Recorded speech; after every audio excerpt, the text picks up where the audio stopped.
Daniel died at 4:23 a.m. on a Tuesday in November. I know the exact time because I was holding his hand when it happened, because the hospice nurse had stepped out to get more morphine, and the room was silent except for his breathing, which had become a rhythm I had learned to measure: in, out, longer pause, like a song I had memorized without wanting to. I was singing to him. Our wedding song, the one we had danced to in a barn in Vermont, while our friends threw rice and his mother frowned because rice was common, and his father checked his watch because the reception was running long, and there was a flight to catch. I was singing off-key because I had been crying for 3 days, because my voice was raw, because I had not slept in a bed in 90 nights, and my body had forgotten what horizontal meant. I was singing and his hand was in mine, and then his hand was not in mine because his hand had become something else, something that was no longer holding back, and the rhythm stopped and the song stopped and the room became very, very quiet. I sat there for an hour. I don't know why an hour. I couldn't move. I couldn't call the nurse. I couldn't do anything except sit in the chair that had become my second body and look at his face, which was still his face but also not. The way a house is still a house after the people who lived in it have gone. My name is Naomi. I'm 38 years old. I'm a nonfiction editor at a small press in Brooklyn, which means I spend my days reading true stories about people who survived things they shouldn't have survived, and then wrote books about it. I have edited 4 to 3 manuscripts. I have held 3 of those authors while they cried in my office. I have learned that the difference between a good memoir and a great one is not the trauma but the witness, who saw it, who stayed, who was there when the rhythm stopped. I was there when Daniel's rhythm stopped. And then his family arrived and they told me to leave. Welcome to Little Bunny Stories. If you're new here, my name is Naomi, and this channel is where we tell the truth about the families who show up for the funeral but not for the death. If this is your first time listening, hit that subscribe button. We post stories every week, real stories, hard stories, stories about women who were erased and learned to write themselves back in. Here's my story. Daniel and I met at a bookstore. Of course we did. He was browsing the Russian literature section. His dissertation was on Chekhov's late plays, the ones about people who want to leave but can't find the door, and I was restocking the memoir table, carrying a box of advance copies that was too heavy and wobbling in a way that made him look up from his Dostoevsky and offer to help. He had kind eyes. That was the first thing I noticed. Not handsome, his face was too long, his hair too unruly, his posture that of a man who had spent his adolescence growing faster than his confidence could manage. But his eyes were brown and warm, and looked at me like I was a person worth seeing, not a woman worth evaluating. His family saw me differently. I met them 6 months later, at Thanksgiving, in the house in Connecticut where Daniel had grown up, a house with a name, the Whitfield house, as if it were a character in a novel, and a history. His great-grandfather had built it, his grandfather had expanded it, his father had nearly lost it in the 80s and had spent the rest of his life making sure everyone knew he had saved it. Patricia, his mother, kissed my cheek with lips that didn't touch skin. Naomi, she said, as if confirming a rumor. Daniel tells us you're in publishing. Editing, I corrected. Nonfiction. Memoirs, mostly. How? Commercial, she smiled. It was a Whitfield smile, teeth too white, duration precisely calibrated to convey warmth without committing to it. Daniel was supposed to write, a novel, something serious. But then he got distracted by the academy. She said the academy the way other people said the gutter, with a mixture of resignation and disgust. Daniel had told me about this, about his mother's vision of his future, Pulitzer, bestseller, literary savior of the Whitfield name, and his own, teaching, reading, a quiet life with someone who understood that Chekhov's characters were not tragic because they suffered, but because they accepted their suffering as inevitable. I thought she would warm to me. I thought that if I was patient, if I was polite, if I learned the names of her bridge partners and the history of her Wedgwood china, she would see that I loved her son, that I made him happy, that I was not a distraction but a destination. I was wrong. Patricia never warmed. Harold, his father, never looked at me directly. His eyes slid over me like I was furniture, a chair that had been placed in a room without his permission. Margaret, his sister, was actively hostile, her smiles sharp as broken glass. Her comments about Brooklyn people and career women delivered with the innocence of someone who has learned that prejudice sounds better when framed as observation. Only Richard, the youngest, was kind. He lived in Seattle, worked in tech, called occasionally, sent birthday cards. He was the only Whitfield who came to our wedding, the only one who danced with me after Daniel's father declined, the only one who told me drunkenly at the reception, they don't deserve him, and they definitely don't deserve you. I thought he was being dramatic. I thought family was complicated but ultimately navigable, that love was a currency that could be exchanged for acceptance if you just found the right rate. I was 30 when I married Daniel. I was old enough to know better. I was young enough to hope. The cancer came at 39, pancreatic, fast, the kind that doesn't announce itself with symptoms you can name, just a gradual fading, a tiredness that Daniel attributed to grading papers, to winter, to the general exhaustion of being alive in a world that demanded too much. He was diagnosed in May. By August, he was in chemotherapy. By October, he was in hospice. And by November, he was gone. I cared for him alone. That was the arrangement, not discussed, just assumed, the way these things are when you're the wife and they're the family who can't bear to see him this way. Patricia called once a week, for exactly 7 minutes, to ask how he was and to remind me that she had a weak heart and couldn't handle the stress. Harold sent checks, large ones, impersonal, with notes that said for his care, as if I were a nurse he was paying rather than a daughter-in-law he was ignoring. Margaret visited once. For 20 minutes. She brought her children, who were too young to understand why their uncle was so thin, and she spent the entire visit taking photos for Instagram, #family #strength #prayers, while Daniel slept, drugged beyond waking, and I sat in the corner and watched her apply filters to our grief. Richard didn't come. He sent flowers. He called once and wept on the phone and promised to get out there soon and never did. I didn't blame him. I didn't blame any of them, really. Grief is private. Death is terrifying. Some people can't face it, I understood. What I didn't understand, what I couldn't understand until it was too late, was that their absence was not weakness. It was strategy. The night Daniel died, I called them, I left messages, I sent texts. I was crying too hard to be coherent, but I tried. He's gone, you need to come, please come. No one answered. Not until 9 a.m. When Patricia called back and said, her voice perfectly controlled, "We'll be there by noon, Naomi. You should go home and rest. You've done enough." I didn't want to go home. I wanted to stay with him. I wanted to hold his hand until someone made me let go. But I was exhausted, 90 nights in a chair, 18 months of caregiving, a body that had forgotten how to be anything other than vigilant. I went home. I slept for 14 hours. I woke up to a call from the funeral home. "Mrs. Whitfield, this is Henderson's. We're calling about the arrangements for your husband. The family has requested a closed service, immediate family only. They felt, and we hope you'll understand, that given the circumstances, a private ceremony would be most appropriate." I didn't understand. I didn't understand anything. I called Patricia. No answer. I called Margaret. She answered, and her voice was the voice she used for difficult clients, patient, firm, final. "Naomi, we appreciate everything you've done. Truly, but this is a Whitfield matter now. Daniel was our son, our brother. We need to grieve as a family. I'm sure you understand." "I am family," I said. My voice was hoarse. "Broken, I'm his wife. Of course you are, but you're also tired. Grief does strange things. We think it's best if you take some time for yourself." She hung up. I stood in my kitchen, the kitchen where Daniel had made pancakes every Sunday, where he had read me Chekhov while I cooked, where we had planned a life that was now ending without me present for the ending, and I realized something terrible. They were erasing me, not from the funeral, from everything. I went anyway. Of course I did. I put on the black dress I had bought for his diagnosis, the one that still had the tags because I had never had occasion to wear it. Death had come too fast for formal mourning. I took a taxi to the funeral home. I walked through the doors with the confidence of a woman who had earned the right to be there, who had held the hand, who had sung the song, who had been present at 4:23 a.m. when the rhythm stopped. The funeral director stopped me. A young man, uncomfortable, looking at his shoes. "Mrs. Whitfield, I'm sorry. The family has requested that you not attend." "Which family?" I asked. My voice was steady. I was not steady. "I am his family. I'm his wife." He looked at his clipboard, at a list that had been prepared, that had my name on it with a line through it, or perhaps not on it at all. "I'm sorry," he repeated. They were very clear. I stood in the lobby. Through the doors, I could hear voices. Harold's, booming, authoritative. Patricia's, high and brittle. Margaret's, performing grief for an audience that had gathered to witness the Whitfield family's tragedy. I could smell flowers, lilies, Daniel's least favorite, the ones that had been at his grandmother's funeral and that he had said smelled like death, trying to cover up death. I stood there for 10 minutes. Maybe longer.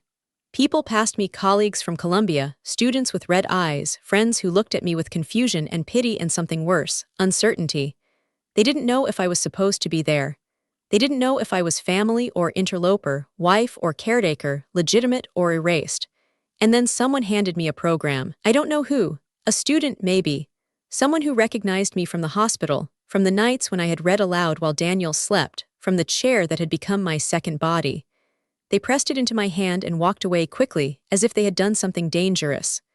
I read it outside, on the sidewalk, in the November cold that was not cold enough to match what I felt. Daniel Whitfield, 41, beloved son of Harold and Patricia Whitfield, cherished brother of Margaret Whitfield Chen and Richard Whitfield, passed away peacefully surrounded by his family. He was a professor of comparative literature at Columbia University, a devoted scholar of Russian drama, and a beloved mentor to generations of students. He is survived by his parents, his siblings, and a legacy of intellectual curiosity and kindness. The family requests privacy during this difficult time.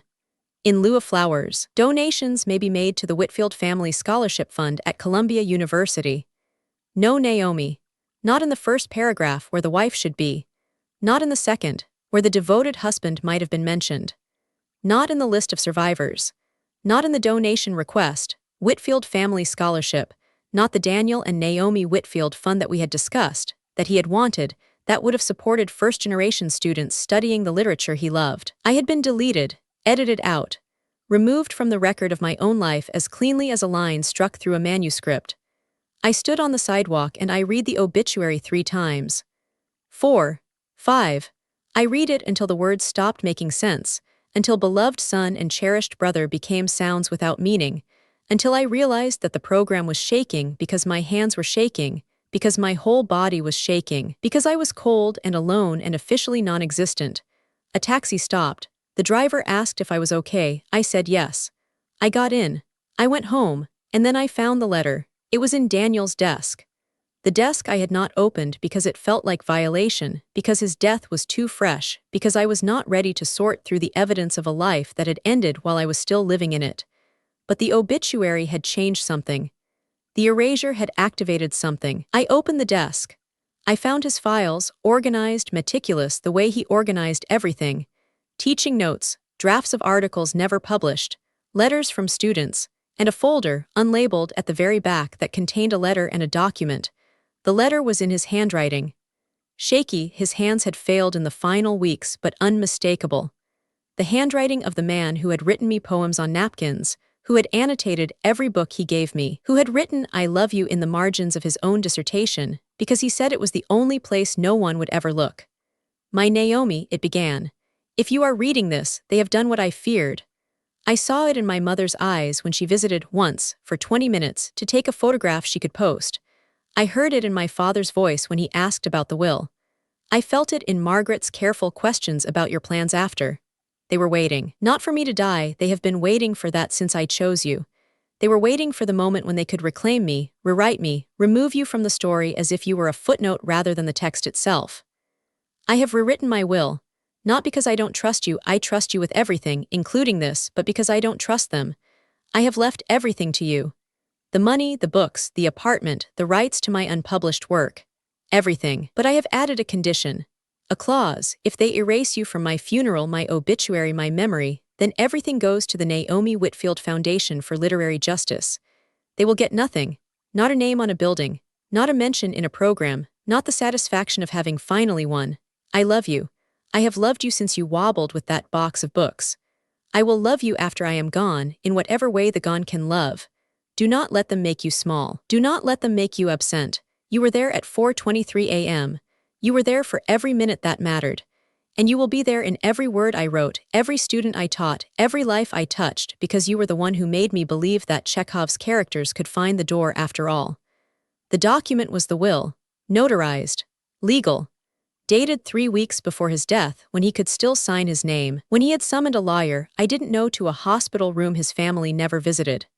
The clause was there, exactly as he had described it.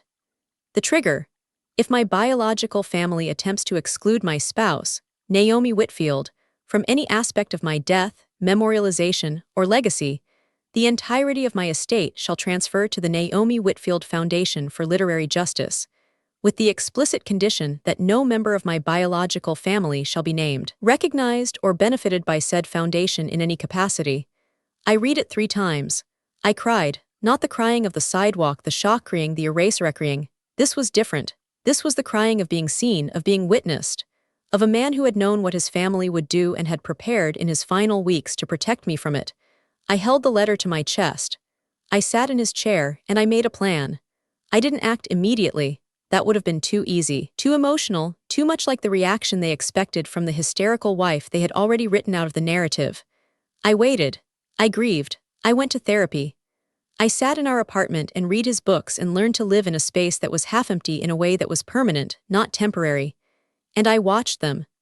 Patricia posted on Facebook, my brave son, my heart, my Daniel, with photos from the funeral where I had not been present, where she stood in the center of a family that looked complete without me. Harold announced the scholarship fund at Columbia, the Whitfield Family Scholarship in Comparative Literature, with a cocktail reception where he shook hands and accepted condolences for our loss. Margaret wrote an essay for a literary magazine, Losing My Brother, A Sister's Grief, which mentioned his devotion to family and his unfulfilled potential, and never once mentioned that he had been married for 12 years to a woman who had held his hand while he died. They were building a monument, a Daniel without Naomi, a son who had returned, in death, to the family he had chosen to leave in life. They were performing grief with the dedication of people who had something to prove, and they did.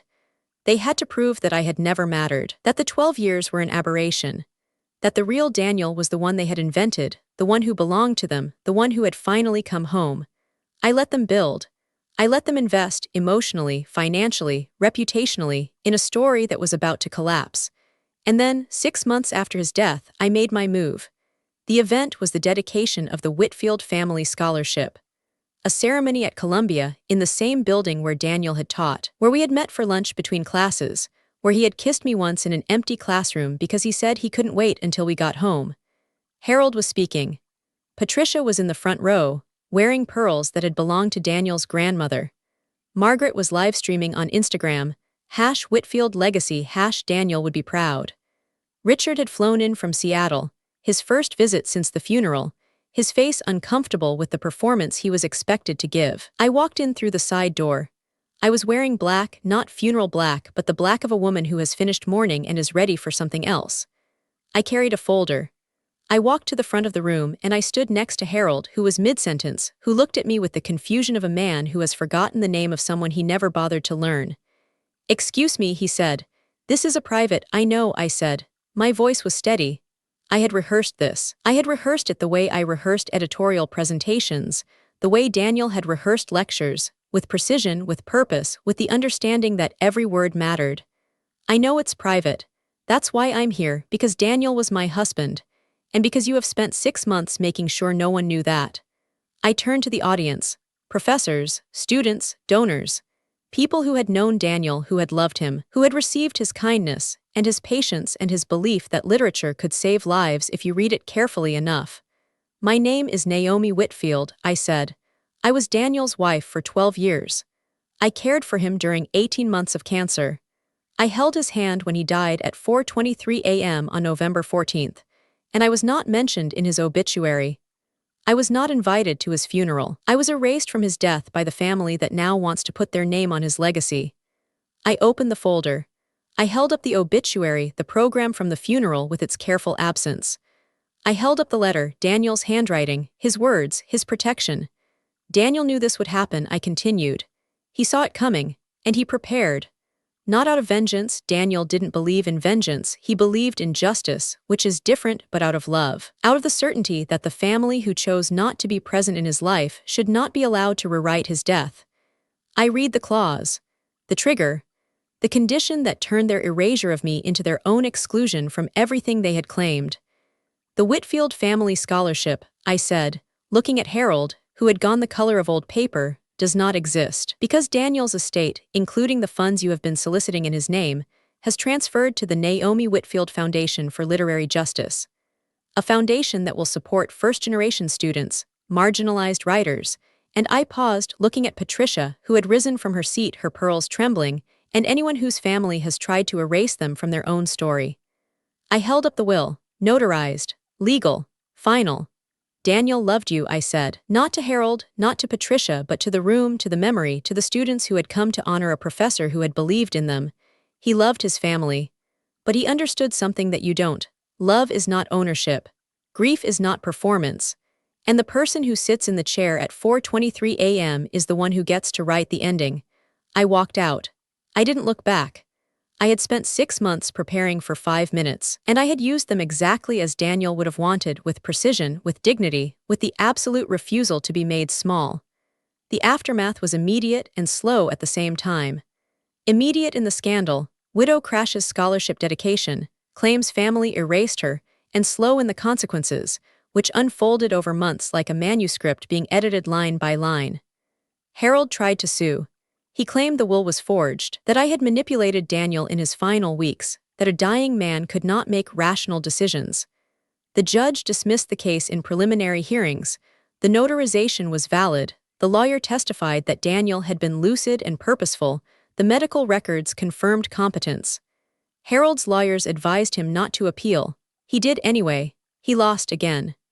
Patricia stopped attending her bridge club. Margaret deleted her social media accounts, the ones where she had built a following as a grief influencer, posting about my journey of loss with photos of Daniel that she had cropped me out of. Richard called me once to apologize. He didn't fly to Seattle immediately after. He stayed. He helped me sort through Daniel's papers, his books, the life that his family had tried to claim and that I was now responsible for preserving.